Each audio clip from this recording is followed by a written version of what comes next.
আমার জীবনে আমি একটা জিনিস শিখলাম অনেস্টলি ভাই, জীবনে ঘুরতে গেলে যাবো বাবা শেষ, কারো আশায় কারো আপনার মেয়ে বলেছে এদিকে তাকাও, একটু তাকাও। এতক্ষণ সাজেকে বসে ইফতার সাজাই দিতাম। বলেন। কালকে সাজেক যাবেন? সাজেক আগে ইফতার করি, ইফতার করার পর না আমাদের আমরা ব্যাক করবো, একবারই ব্যাক করবো। ইফতার তো করতে হবে ভাই, এখন তো 5টা বাজে, এখন রওনা করবো। আমরা কি জঙ্গলের ভিতরে ইফতার করবো? ঠিক 4:43 বাজে এখন ঘড়ির টাইমে কি, বাট আমরা পৌঁছাইছি কিন্তু 4টার সময়। 4টা বাজে 10 মিনিট আগে পৌঁছাইছি। আমাদের আরও 2টা বাইক পৌঁছেছিল 3:30-এ।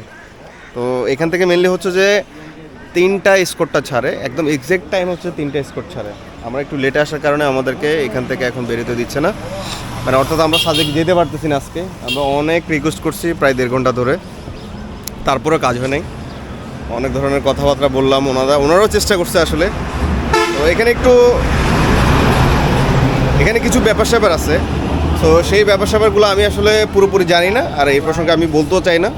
এটা হচ্ছে যে প্রশাসনিক ব্যাপার স্যাপার। তো এখন আমাদেরকে এখান থেকে আবার ব্যাক করতে হচ্ছে।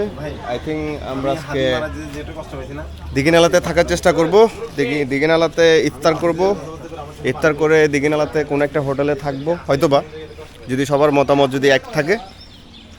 অ্যান্ড দেন তারপর আগামীকালকে আমরা সকালবেলা এখানকার সকালে যে 9টার স্কোরটা আছে সেটা ধরার চেষ্টা করব। তবে যদি সবার মতামত এক হয় তাহলে সাজেক যাব, আর যদি মতামত এক না থাকে তাহলে চিটাগাং ব্যাক করব। সো আপাতত এই পর্বর এই পর্যন্ত ছিল ইনটা। এখন প্রায় 5টা বাজে, ইফতারের টাইমে হয়ে গেছে। আমাদের খুব মন খারাপ সবার। আসলে হচ্ছে রাস্তাটা, আচ্ছা আরেকটা ব্যাপার বলি, এখনকার সাজেকের যে রাস্তার কন্ডিশনটা একটু খারাপ, অফ রোড আর কি। সো যার কারণে আমরা একটু আস্তে ধীরে আসতে হয়েছে। এদিক দিয়েও টাইমের কথাও চিন্তা করি নাই। বাট আপনারা এই ক্ষেত্রে কিন্তু আপনারা একটু আপনাদের মতো করে 3টা স্কোরটা ধরার চেষ্টা করবেন। চলেন এখন একটু দিঘিনালার দিকে যাই, ওখানে ইফতার করতে করতে আপনার সাথে কিছু গল্প শেয়ার করি।